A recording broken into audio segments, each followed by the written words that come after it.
Hashtags don't matter anymore either, so don't waste your time. If I go on your page and if I go on your Instagram and I don't even see one photo of you, I'm passing. I'm going back in the Pinterest files. I'm like, I got their hands on a tree with the rings. I'm like, oh, this isn't good. So she tried to get a little wedding shoot out of that. Hello, viewers, Facebook, Instagram, all the people on the line. I'm Spencer, and I run photolines.com, and I'm here with Jaquie O. Say hi, Jaquie. Hi. Hi, Jaquie. Hi. By the way, I'm trying a brand new streamy, software-y thing, so if there's a weird glitch thing happens, apologies in advance. Can I have anybody online watching, give me a thumbs up or like, hey, I can hear you? Because that would be My mom's here, so that's great. Hi, Mom. Your mom. Hey, Mom, can you hear us? She sure can. Oh, good. Yeah? Oh, fantastic. So, hey, I'm here with Jaquie, and Jaquie is a former model turned photographer, turned photographer content creator. And I really appreciate you being here, giving me some time of your day, all the way from Miami. Just kidding, she moved here recently. Yeah, how was your day going? Pretty good so far. I did my walk already today. I have a very strict schedule every day, like routine, and I have to keep it or the day just doesn't go well. And it's walk my dog 3 miles every day. And if people follow me, they know that I do it all. I don't know if people care, but I list out like my whole day, my whole agenda for that day. Like, and then you try to stop it and read it and the words are too small. Correct. You have to go back and do it again. There's a strategy. I'm on to you. There's a strategy. There's a method to my madness. Notes. If you can get them to pause that story, that's engagement. Is it? Yeah. A pause? Yeah. What? Yeah. If they pause your story, that counts as an engagement and you'll get more views. So I need to be putting some squiggly lines out there. Squiggly lines, anything. Try to zoom in. Yeah, or anything where they have to interact, like a question box, like any kind of interaction. That's engagement, baby. How much time do you spend looking up the algorithm trends and knowing what does what? I spend a lot of time doing research. Can you define research? Research. It's a combination of doom scrolling, but also watching a lot of YouTube and a lot of TikTok. But it's research at the end of the day. But I spend a lot of time, and I you know how your phone will give you like a report? I'm only awake for how many hours during the day. And there's times where it's like your screen time was 7 to 8 hours a day.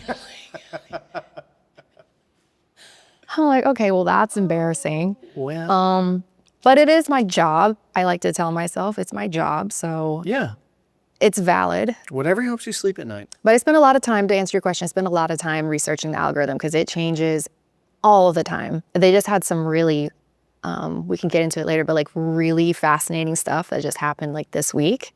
Very exciting things for creators. Interesting. Can you share one of them with us that's not a top secret? It's not a top secret. So this week, Instagram, for instance, now Instagram posts can be searchable on Google, for example. Ooh. Yes, which this is That's cool. This is super exciting for business owners, especially for photographers, because now, now your content will pop up on Google if it's SEO heavy, right? So if it's something searchable like if in a lot of your content you're putting Greenville photographer and somebody goes on Google and searches Greenville photographers, your content will start to populate. Do you think that, so if you put metadata in your files, is that also going to translate over to that Google search? Dadgummit. I know. No, that doesn't. Google, get your stuff together. I know.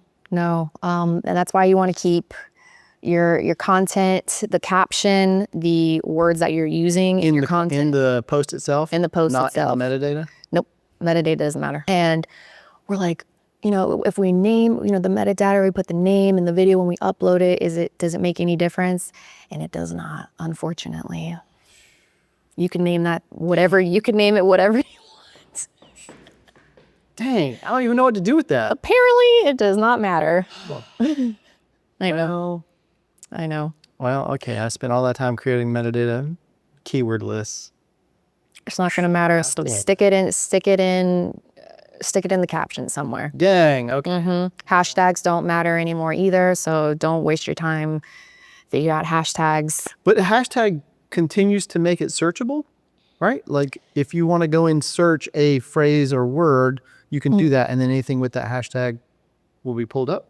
So this just came from Mosseri, the head of Instagram, right? So they are phasing out hashtags because in the beginning, that's how they did their search system, right? Yeah. And that's why everybody was like, you'd have a picture of a lion, hashtag lion, and that's how their SEO worked. But now their SEO system has gotten much more advanced, kind of like how TikTok's is now. So it's more, their AI is able to look at the caption, what you're actually saying in the video, and then if there's any wording in the video, and that's what they use as SEO. Hashtags don't do anything anymore. He says, he says, it comes from his mouth, like, don't even worry about it. No, don't even waste your time. Just keep your captions very SEO heavy.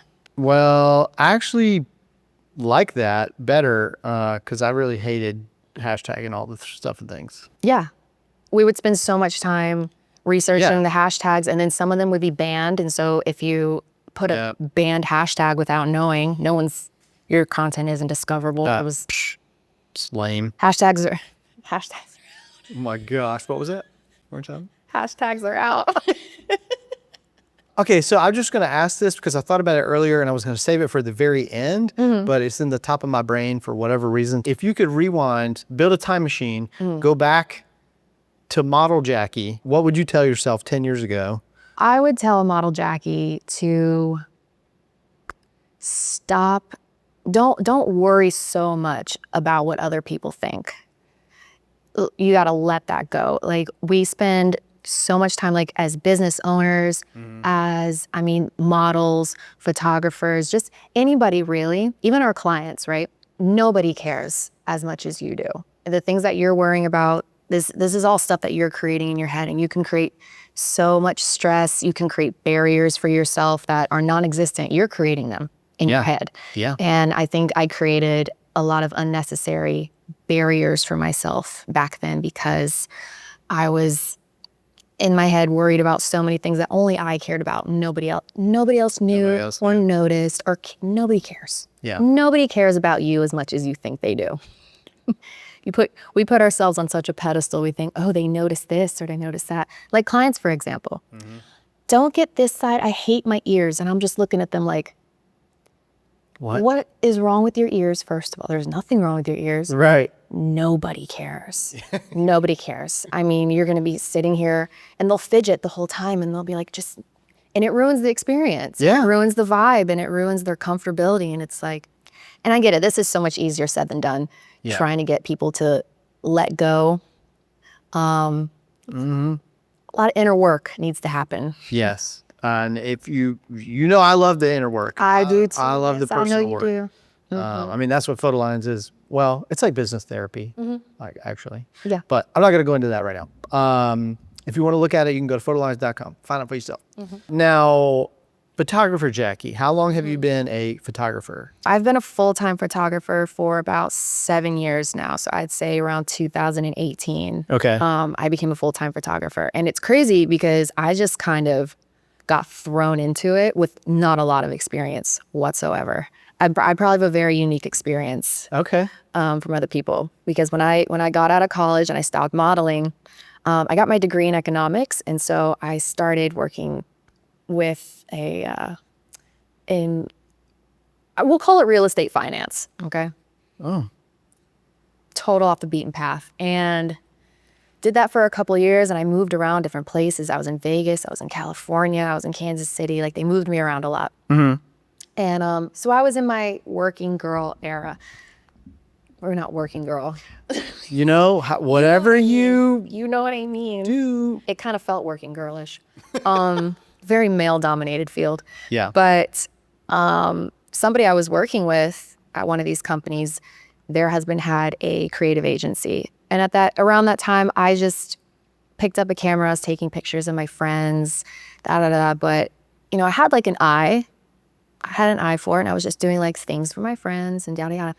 And so she and I were both kind of just over the where we were working, and she's like, do you want to come take pictures for us at this my husband's creative agency? And I'm like, I don't know really what I'm doing, but send it. Let's go. Wow, that's cool. So cool. I guess I should preface, like right before that time, I was also kind of interning with some friends who had their own studio. Like they're the ones who taught me headshots and lighting, and like I really got to learn a lot there. So I did have a little bit of knowledge. You had some stuff. I had a little bit of knowledge. Okay. So yeah, I started working for this creative agency for a couple of years, and we would get clients and I would just kind of have to figure out how to do it.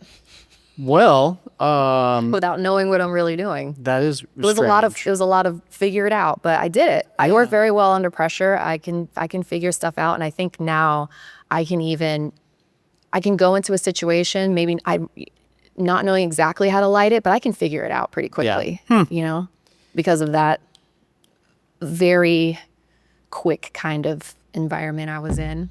Well, that is, I feel like being thrown into the environment makes you learn faster. Yeah. Especially things what not to do. So that's cool. You went from being in front of the camera to being behind the camera. What was the moment, or what was there a thing that happened that you knew you were ready to like flip the script? No. Nothing. No. Like I said, I stopped modeling one day because unless you are, it wasn't like these days, right? Social media wasn't like this. There wasn't getting like a lot of brand deals and stuff like that. Like Instagram was just very new, making money on social media, which wasn't really happening. Like I started modeling right as Instagram was coming out. Oh, okay. So unless you were a runway model, modeling, it doesn't really pay that much. Let's be completely honest. And there's only, now luckily, like I did get to do things like Maxim and stuff, so that helped me out, but there's only so much like swimwear and lingerie modeling you can do before it gets like, okay, we're over it now. Yeah. And it just wasn't making the kind of money that unless you make it into the elite status where people are paying you thousands of dollars to come and do a thing, right? Correct. And which doesn't happen to a lot of people. Which does not happen to a lot of people. And again, that's more high fashion-y kind of stuff there, where you can work with higher brands. Yes. Now it's different now, right? Yeah. It's totally different now. Like I make more money on social media now than I did doing anything else I've ever done. So thank God we have that now. But back then we didn't. But no, I quit modeling because it wasn't good money. I went to having a regular job, and I just fell into being behind the camera. That's hey, come do this for us, thanks. Yeah, literally it was like that. I was like, I was so over my job, and they're like, hey, you want to come take pictures for us? I'm like, I don't know what I'm doing, but okay. I have a camera. Yeah. That's kind of what happened to me too. I was running a video camera. And the guy that I was working with, it was a 3-person crew, and he said, hey, I don't need you on camera today. Here's my 35 millimeter. Just go take some candid shots. Yeah. And it was the first time I'd ever been paid money to take a picture. Yeah. And I just kind of was like, this is amazing. People pay I me love to do this. Yeah. Yeah, but it was film, and I didn't know what I was doing. So I was like, I don't know if I'm getting this right or wrong. Oh, it was film? Yeah. Oh, that's kind of gangster. Yeah. It was like a Christmas present. Yeah. You don't know what you're going to get. Or a prank gift. You don't know. Yeah. I don't know. Was it good? I don't know. We'll find out in 2 weeks. People who can do film are gangster. Yeah. I'm going to keep going down my list here. Have you ever been tempted to jump into the frame mid-shoot and show clients how it's done? The answer is yes, guys. Oh, yeah. She does it all the time. Yeah, that's me. That's what I do. That's my job, baby.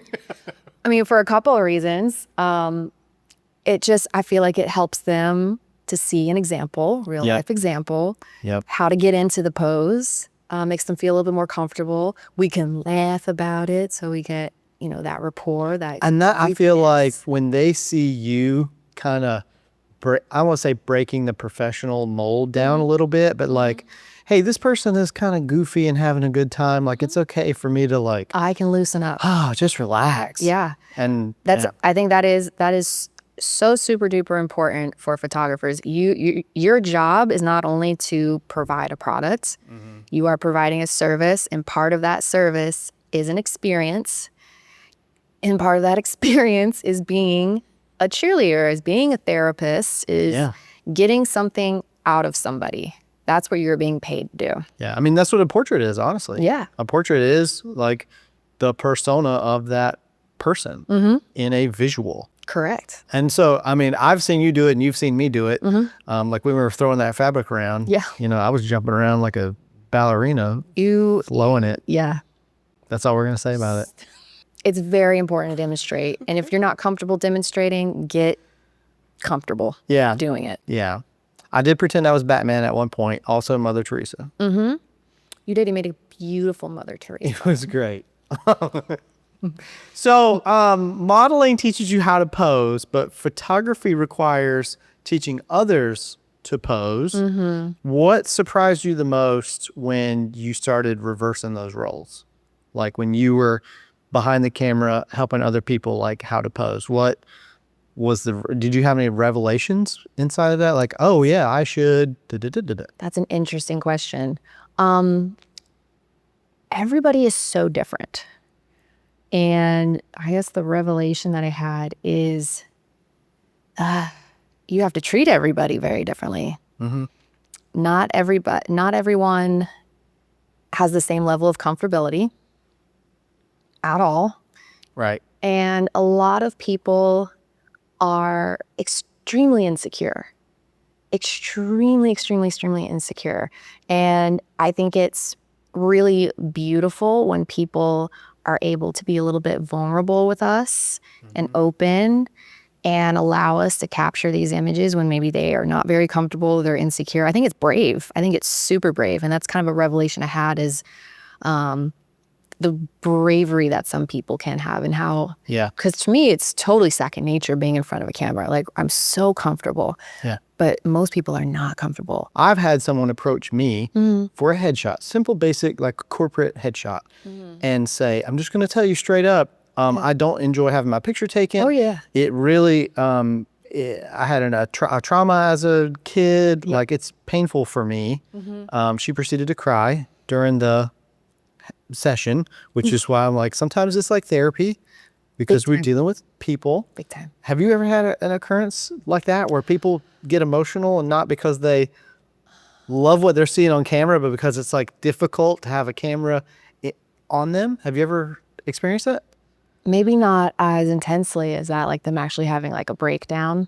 But you can physically see that they're just uncomfortable, in pain. Yeah. Uncomfortable. They don't like their smile. They hate their face. There's some kind of trauma behind it.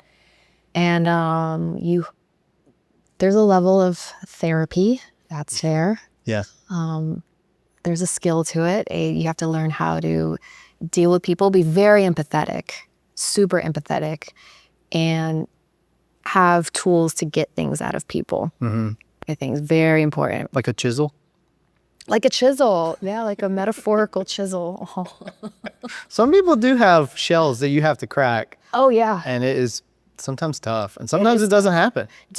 I usually find too, like I won't schedule, I'll schedule headshots back to back, but if it's more like a brand shoot, I won't schedule two within the same day. Like I only have to do one because it can be very draining. It can't. And I don't think like photographers talk about that a lot. No, I don't think, so a friend of mine that knows me very well also knows, like we have Fashion Week coming up. Yeah. I teach classes sometimes and because I talk to him all the time, he understands that like, yeah, I only had a 2-hour headshot today, but I'm done. Yeah. Like I'm exhausted because that being on just requires so much mentally that if you were to have 4 sessions a day, like you better cancel the rest of my week.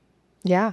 Because it's draining. And if you're a creative person and you don't feel that way, I would challenge you to say, maybe you're not giving 100%. Yeah. Or you just haven't tapped into that. Like you're not there yet. And I don't mean that in a negative way. I don't say I have all the answers, you have all, whatever. Yeah. I just mean like in order to execute, I'm just going to say what I want to say. I would love that. All right.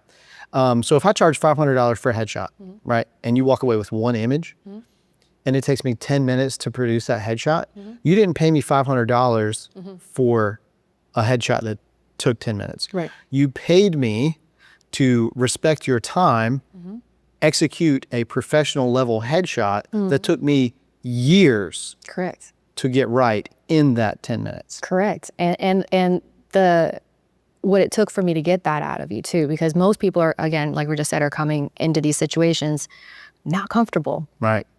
This isn't a natural thing for them. Right. So now I'm coaching at the same time. What's the thought that you have when you have a client that goes, wow, your camera takes really nice pictures? Oh no, I've told this to a client before. I said, here, you try taking it. Go ahead. Go ahead.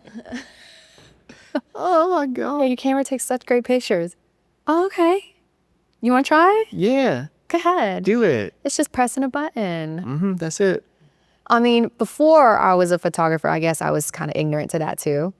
It looked easy, but until you're in there, it's a whole little There's machine. there's a lot that happens right here. There's a lot that happens. Like, and I think that's what people like see you like this, but they don't realize like, oh, maybe, this thumb back here is not having a seizure. Correct. You're actually like changing a setting.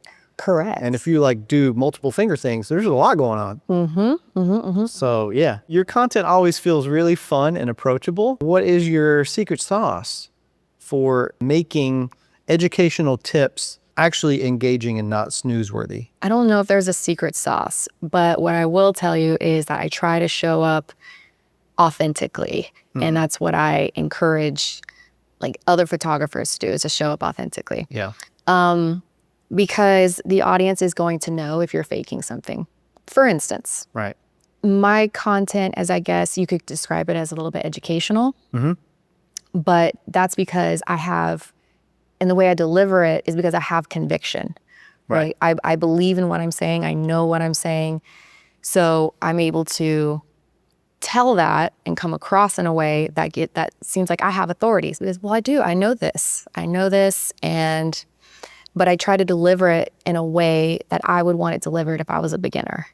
I don't want somebody talking down to me or making me feel inferior or stupid. So I try to be in the shoes of somebody who's a beginner and deliver it in that way. Do you think that you try to tailor what you do and talk about to beginners, or are you just to anybody? So it depends on the content that I'm making. And if I'm making educational content, I usually will think of an avatar of somebody that I'm talking to directly. Okay. Maybe not a group of people, but like a specific person. And it's a beginner who just maybe bought a camera, really passionate, but doesn't know exactly the ins and outs and the technicalities. So I act like I'm talking to that specific person, and I'll make content based on that. For that, yeah. If I'm making, same with business stuff, beginner to intermediate type of people is the stuff I make content for. Okay. Yeah. Just think of like an avatar or a person that I'm talking to, and I make the content for them rather than a broad range of people. Now, when I make humor content, that's more of a broad range, because some of my humor will be for more advanced photographers that only they'll get, or just little nuances that only people in the photography community will understand. I can't pinpoint my finger on which one it is, but you did post something recently, and I remember seeing it and watching it and just kind of going, it's funny. Good. Because it's true, because it was true, but I also remember thinking like, man, if I might not have got it 10 years ago. Like there was a subtle joke that happened. Yeah. Now I'm going to have to go find it, but it was a subtle joke thing that happened. And I just remember, because I've had so many years of experience doing it, I just rang a bell for me. And it was kind of like one of those, I was sitting all by myself, just me here. And I just went, yeah. It's kind of like an inside joke that only you're privy to, Yeah. I think that's what draws. Yeah. And you have to have a certain level of stuff that's happened to you to find the trauma. You said it, not me. Like, oh, you're so funny. Thanks. It's the trauma. Let's talk about client vibes for a second. Okay. All right.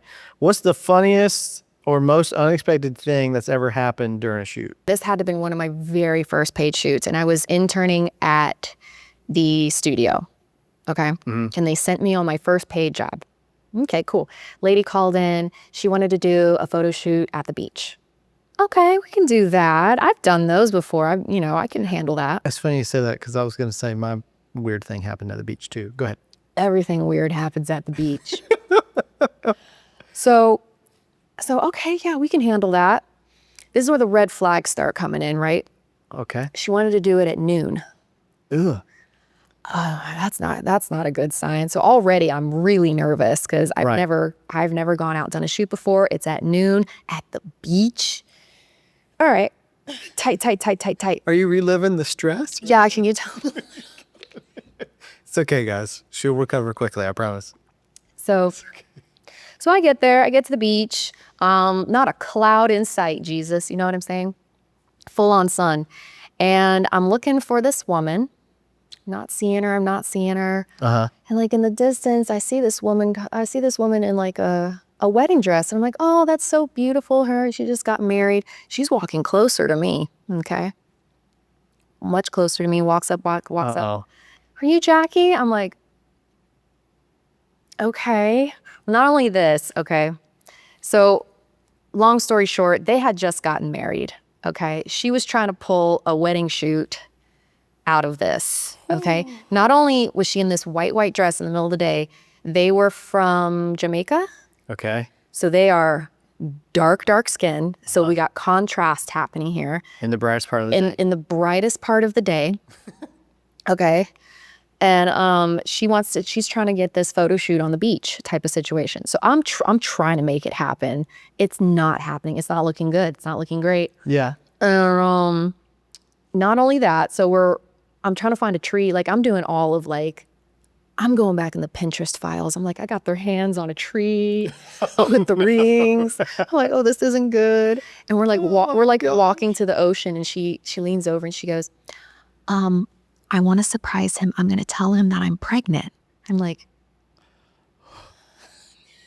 and I want you to film it. I'm like, oh. Now, what year is this? Like, is this, your camera is digital, right? Yes. So can you easily like flick into video? Like, you know how to do that at this point? No. Okay. I think I filmed it on my phone.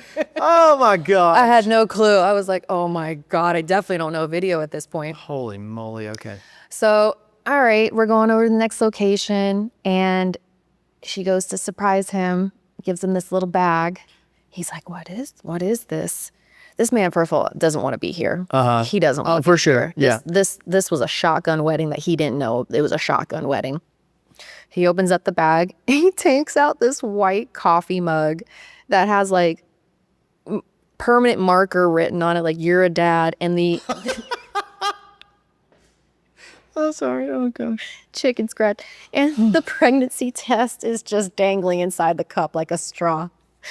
The look on his, and I'm over here like, Oh my God.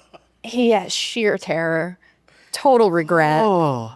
horrible. Just the mood changed, the vibe changed. The shoot was over, and yeah.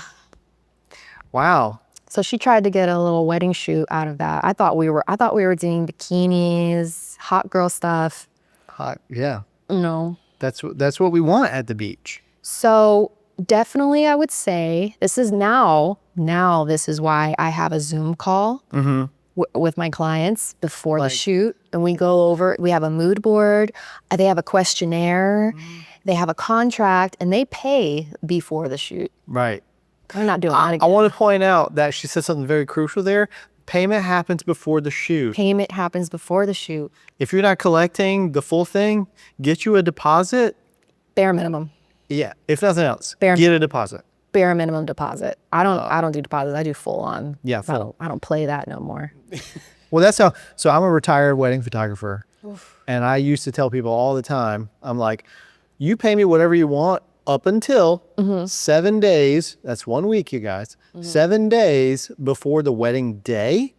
That's when you have to pay in full. So if you want a payment plan, you can do it for months at a time until 7 days. At that 7 day mark, correct, it better be paid in full. Kmart layaway is over at 7 days. Yeah, because I don't want to chase people afterwards. Sure. I don't want to go into it going, am I going to get paid? I don't want to go into it with anything other than I'm ready to have a good time. Exactly. And that's the whole thing for me. Like business, no, I say business is over. Yeah. Like, but that stuff is done. It's party time. Correct. And when I say party time, I'm like, I'm going to do my job. You guys can relax and chill. Like, we're going to have a good time. Correct. And that equals better pictures. Correct. I'm not over here wondering, like, are these people going to pay me? Am I doing this for free right now? Right. And I've had to chase. And it's not fun. Nobody likes to chase. No. Dogs like to chase. They do. We're not dogs. Thank you. If your camera could talk after a long shoot, a content shoot, what would your camera say to you? Retire me, girl. Like, I'm done. I'm out the game. Retire me. Oh my gosh. Worked. It gets worked. You ever get that a notification on your camera because you're just shooting so much it goes busy and it's still writing on the card? Oh, not in a long time. Oh, well, I'd be working her to the bone. Correct. I think we shoot differently. Oh, for sure. For sure. I don't want to say one shot wonder, but like I'm super intentional about, we talked about this before, that I want to respect that person's time. I take my time on the front end, set everything up, make sure that, hey, you're here. All we have to do is take this. Oh, I need to tweak a lighting thing, take another shot. Like I'm out here taking 10 pictures, not 100. Oh boy.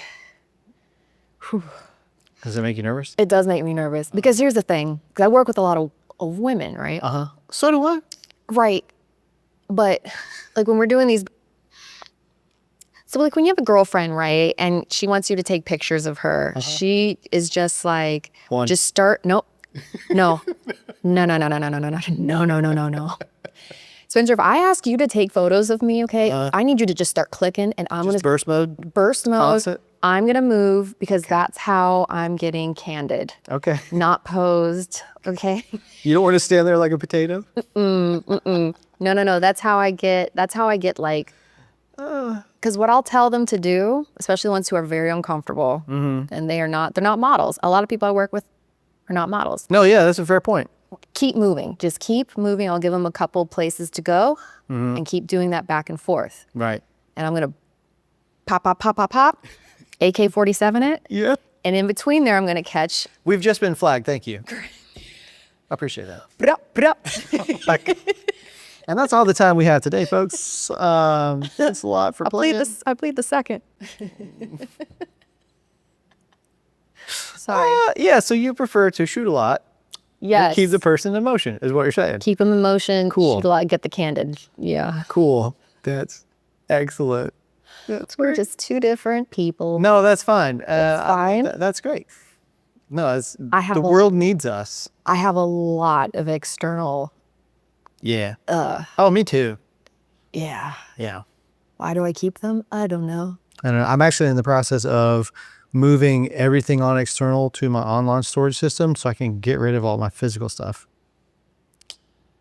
I'm trying. It's on the honey-do list. Yeah. So a lot of people would say that your content has humor in it. I want to know if that was intentional or it's just your personality just shows up through the lens that way. It is both. It is, like I said, I like to remain authentic. And people in my life who know me know that I am not normal, not like a lot of personality. Humor is like a big thing for me. And so if I were to show up any other way, it just wouldn't be. Well, that's why authentic. I knew. So I slid into your DMs and I was like, I don't know what's going to happen because you have a lot of followers online. And I've had experience on both sides of the spectrum where if you reach out to somebody that has a lot of clout, that's what they say. Clout. That's what them kids say. You can get responses that are very like nosy, uppy, type of response. Or like you and a couple other people, and not everybody's this way. Yeah. But A it's lot of arrogance. Yeah, a lot of arrogance. But you were very humble, very down to earth. I think mine was like, hey, I saw that you're new in town, and I was like, if you ever want a coffee shop tour guide. You were like very welcoming, and I was like, oh, gosh, that's why I love Greenville. Well, and I was like, it's 50-50. Either she's gonna be like, no thanks, see you later, bye. Yeah. Or like, oh, that sounds cool, let's do it. And I'm glad that you were. And immediately I was like, we'll be friends. Yeah. Because it's just like, and we have it immediately. We were. Oh, I know. Well, we had a 10-minute coffee that turned into 4 hours basically. Yeah. So a coffee and yap. Oh God, yeah, it was all the yaps. But yeah, I think it's really important to show your personality on your page. Because clients want to know who they're going to be dealing with, and I think it's a really big selling point. Oh yeah. Like I can't stand if I go on your page, and if I go on your Instagram and I don't even see one photo of you, I'm passing. If I'm a client, I'm passing. If it's between you and somebody else, and maybe your work is a little bit better, but they have a lot of content showing like behind the scenes what the experience is with them, I'm choosing that person because I can establish already kind of an emotional connection with them. I know what the experience is going to be like. I can envision myself in that experience. I can't with you. I don't know who you are. I don't know what you look like. And that just automatically creates a little bit of distrust. Right. So, oh yeah, for sure. And it's unintentional. And it's unintentional. It's unintentional. This is the psychology of it, right? Yeah. The psychology of the sell, the psychology of owning your own business. Well, and that's so I'm finishing this book called The Visual Sale, and it's all about using video for your business. And it really speaks to, don't try to like fake it till you make it. Just be you from the start. Right. Just be you. Yep. Show yourself. Yep. And let the people decide for themselves, basically. And Exactly. that's what I say all the time is like, there's so many content creators and photographers, videographers out there that we're like flavors of ice cream. Yeah. And my feelings aren't hurt if you don't want to go with me. Yeah. Because I might not be the right flavor for you. Period. And that's, I love, I used to get this question like, Spencer, you started coaching photographers. I'm like, why are you training your competition? And they're like, no. Oh no, there's enough for everybody to go around, especially who you're going to be working with. Yeah, and it's not even that. It's like, if you have the same light and the same camera that I do, we shoot the exact same person at the exact same time. Our images are still going to look different. Yeah. Because I might shoot different settings. I might pose differently. I might choose a different lighting style. And that person might love it or hate it. Yeah. But they might love or hate what your style is. Yeah. And I'm like, I don't take offense to that. Nope. Not at all. So Brandon has a question. Yeah. Working with brands, a formula for contacting brands that you would like to work with via social media. Okay. Luckily, we're in kind of a culture now where you don't have to have a ton of followers, right? You really don't have to have a ton of online presence. The age of the micro influencer is here, and that's great. Brands will pay micro influencers a lot of money rather than pay a bigger influencer. Yeah. Right, because there's more, there's more trust with a micro influencer. There's more authenticity. So you have that going for you. When you're reaching out to these brands, you're going to have to show them what you can do, though. You have to show some value. Right. So me, for instance, I have an online portfolio of content that I've made for other brands. And if you don't have a portfolio of stuff that you've done for other brands, a mock one. Yep. Just stuff that's around your house, a lens or a filter, and create a piece of content with that as if a brand reached out to you. Would you say it's also fair to, if you have an idea, something that you want to do, to reach out to a couple people and do a personal project just to build that portfolio? Absolutely. Okay, good. Absolutely. That's my thought behind that as well. Yeah, there's going to be a lot of outreach on your end in the beginning to brands that you want to work with. And also, the content that you're putting out, if you use a Sony, tag Sony in everything. If you're using a certain filter, tag that filter. If you're using a strap. Aquapana. If you're drinking an Hydrates Aquapana, me well. Tag all of the brands because they'll eventually see you, they'll start to recognize you, and they'll reach out. But when you're reaching out to them, you have to show them some value. So come with an idea, come with a portfolio of some sort, because they have to have some kind of visual of what you can do. If they don't have it. Yeah. And I want to add to that, let's talk about a bowling alley versus a skating rink. Okay. They're both indoors. They both have wooden floor things, right? But they're totally different. So if your page is nothing but bowling alley, I shoot bowling alley, bowling alley, bowling alley. Right. If you start going after skating rinks, it's not going to make sense for the skating rink is going to look at you and be like, I don't want to work with you because all you do is bowling alleys. Yeah. Like, so think about that in terms of what target do you actually want, and then start tailoring your content to that thing that you want. Yeah. If you want to start shooting weddings, get all of the street photography off of your page. Right. Start to look like a wedding page. Right. Yep. You know what I'm saying? Exactly. And that's, I guess the sum of that would be, is the brand that you're wanting going to look at your page and say, yes, they're a good fit for me? Yeah, they're aligned with our brand. Right. So yeah, and that would be another thing too, is start putting out content that would align with other brands. You know, for example, I'm putting out gear reviews, I'm putting out educational stuff. You know, I present myself as someone who has authority, who could possibly not sell something, but you know, I present things very well. Right. So brands see that and they're like, oof, yes, she's somebody that we could see, you know, working with our brand. So you have to present yourself well, present them with value, and keep putting yourself in front of them. Talk about pricing. Is there one hard lesson you've learned when it comes to setting your rates, and how do you feel about pricing per hour versus pricing per job? So pricing is a very difficult thing because you have to take in a couple of things. You have to take into consideration your expenses, what it costs for you to run your business, you know, your camera, your website, storage, insurance, all of these things. Yep. Right? So yeah, what that costs every month or every year. You have to take into consideration the labor, the pre-planning, the culling, the editing, the time, the driving there, getting there, you know. So you have to take that in consideration. And then you have to take in consideration what your profit margin, you want that to be. And that altogether, your cost plus labor plus your profit margin is going to be the price that is your base price. Right. And then you can kind of adjust it from there based on like your packages or what the job is. But it's really important to have kind of at least a base number that you would be comfortable with, right? And are you talking per hour or per job? So that would be kind of like per hour, but let's say the shoot is 2 hours. Okay.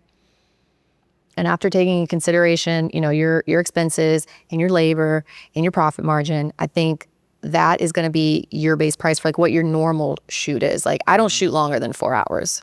Yeah. For like a brand shoot. Yeah. So, but my base price, that little formula that I just did, that would be my hourly. So that would be my hourly price. And then from there, if I'm going to do like a 4-hour shoot or something, then I would. You just take that by 4. Yeah. Yeah. Correct. Okay. Well, I would love to ask more, but I have to start to wrap us up and close this out because we're hitting our hour mark. It flew by. I know. All right. So I have some rapid fire questions. Okay. Here we go. What is your coffee go-to order when you need to survive an 8-hour shoot? Large coffee, triple espresso with almond milk, a packet of Splenda. What is more stressful, editing 200 images or choosing an outfit for a shoot? Choosing an outfit for a shoot. What's one word clients would always say when they see their photos? Oh my God. What's more terrifying, forgetting a memory card or running into an ex at a wedding shoot? Oh, memory card. What's your secret talent no one would guess from your Instagram feed? I can lick my elbow. No one can do that. Can you do that? I don't know. Yeah. Okay. I'm passing on that one. So we need to see the elbow trick. That's going to close us out. I don't know if we should. Try it. Try it. I, Can't do it, can you? I'm not. Yeah. I'm not even close. not. I'm not. No, my arms don't do that. That has gotten me a lot of free drinks betting at the bar before. You know what? I could probably make it work. Probably not. I need a minute though. Stretch. Just to get ready. I'm just real muscular. That's what you tell them. That's your. All your muscles don't let you do it. Yeah, I'm sorry. I do want to say thank you for being here. Yeah. If people want to find out more about you, Yeah. where do they look? Where do they go? Jaquie O is the Instagram, JAQUIEOHH, and that's pretty across all my handles, the TikTok. But my company is called Muse Media. Muse is with a Z, okay? Don't get it twisted. But that's the company, Muse Media. So Okay. that's where you can see my work, Cool. not just me yapping. Well, guys, thank you for watching, and we'll see you soon. All right. Well, Jaquie, thank you again. We'll do this again. Aquapana, sponsor us. All right, guys. See you later. Bye.